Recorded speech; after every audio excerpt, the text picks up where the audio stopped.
Bom, vamos mergulhar de cabeça nessa narrativa incrível. Bem-vindos a mais uma análise onde a gente vai explorar a fundo um dos trechos mais profundos e intrigantes dos evangelhos.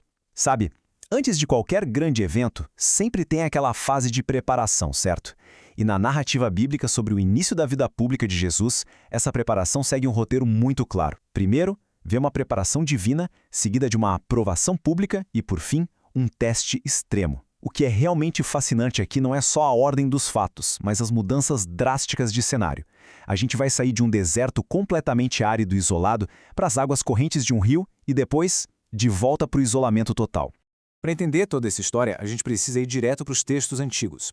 Tem uma profecia lá no livro de Isaías que já dita o cenário logo de cara, o deserto. Ou seja, nada de palácios suntuosos ou grandes centros urbanos. A gente está falando de um ambiente severo, seco e implacável. É exatamente nesse lugar hostil que a narrativa começa a ganhar vida. Na tradição bíblica, o deserto não é só um lugar no mapa, é um ponto de revelação e de confronto. E é do meio do nada que surge uma voz totalmente inesperada. Parte 1. O profeta João Batista e a voz do arrependimento. A história desse profeta já começa quebrando todas as expectativas. João era filho de Zacarias e Isabel, fruto de um milagre divino, e foi separado antes mesmo de nascer para uma missão muito específica. E olha, o perfil dele era totalmente fora do padrão da época. Ele não era um político em campanha, não era um sacerdote famoso desfilando com roupas de luxo, muito menos um líder militar. Os relatos mostram um profeta rústico, que usava roupas feitas de pelos de camelo e se alimentava de gafanhotos e mel silvestre. Essa estética era uma ligação direta com o antigo profeta Elias. A mensagem do João Batista, crua, direta e sem nenhum filtro. Ele não estava nem aí para popularidade ou aparências. O foco dele era puramente a verdade e a preparação espiritual daquele povo, batendo de frente com o pecado em uma época dominada por uma religiosidade muito fria e mecânica. A palavra-chave de todo o discurso dele era uma só: arrependimento. Mas o que isso significa na prática? A nossa fonte traz uma definição perfeita que é essencial a gente entender agora. Arrependimento não é só sentir um peso na consciência, dar aquela choradinha momentânea ou ter medo de um castigo. É uma mudança de mente e de direção. É literalmente recalcular a rota. João levava isso tão a sério que ele não aliviava o discurso para agradar os poderosos.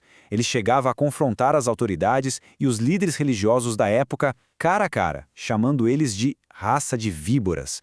Ele queria ver frutos reais de mudança, não só discurso.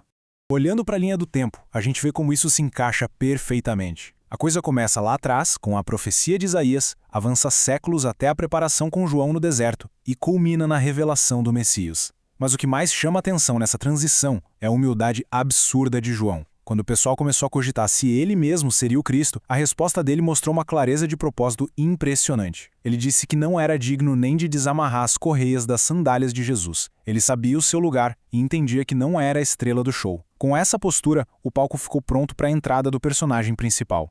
Parte 2. O início do ministério e o batismo no Rio Jordão.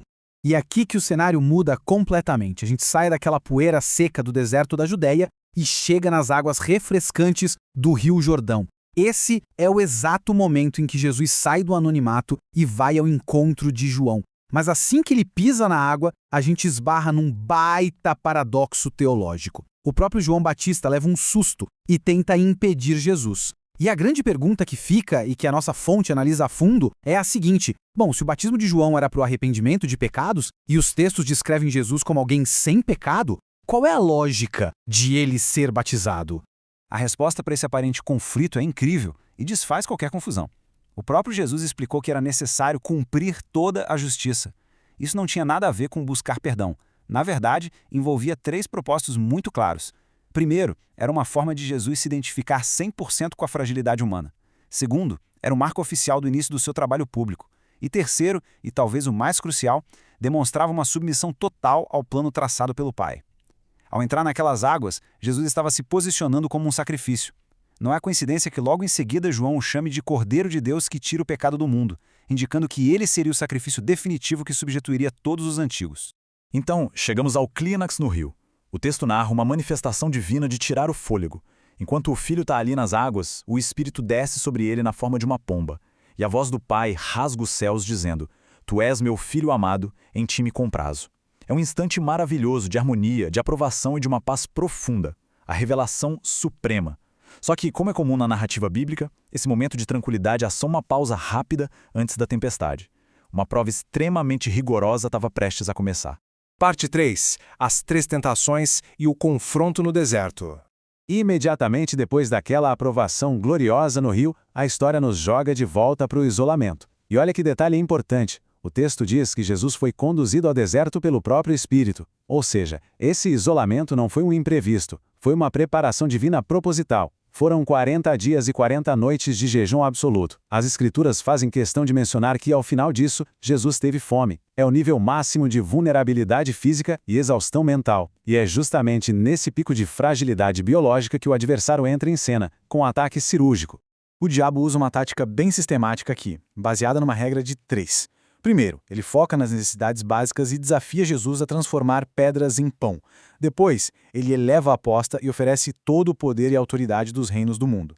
Por fim, tenta induzir um espetáculo religioso, desafiando Jesus a se jogar do ponto mais alto do templo. O objetivo era muito óbvio: conseguir a satisfação imediata do corpo, conquistar o sucesso e o reinado sem precisar passar pela cruz e usar a religião para inflar o ego. E como Jesus derrubou cada um desses ataques letais, ele não usou magias ou convocou um exército de anjos. Ele simplesmente usou a palavra de Deus. As Escrituras Sagradas foram a única arma para afirmar a verdade e desmascarar a distorção. Parte 4. O propósito do deserto e a vitória completa. Então, qual é o saldo final dessa batalha desgastante no deserto? O texto nos mostra que aquele lugar hostil não foi um palco de derrota, mas sim uma vitrine para as qualidades inabaláveis de Jesus. Uma obediência cega ao Pai, uma autoridade espiritual genuína e uma santidade que não aceita atalhos. E aqui entra um contraste teológico belíssimo apontado pela nossa fonte.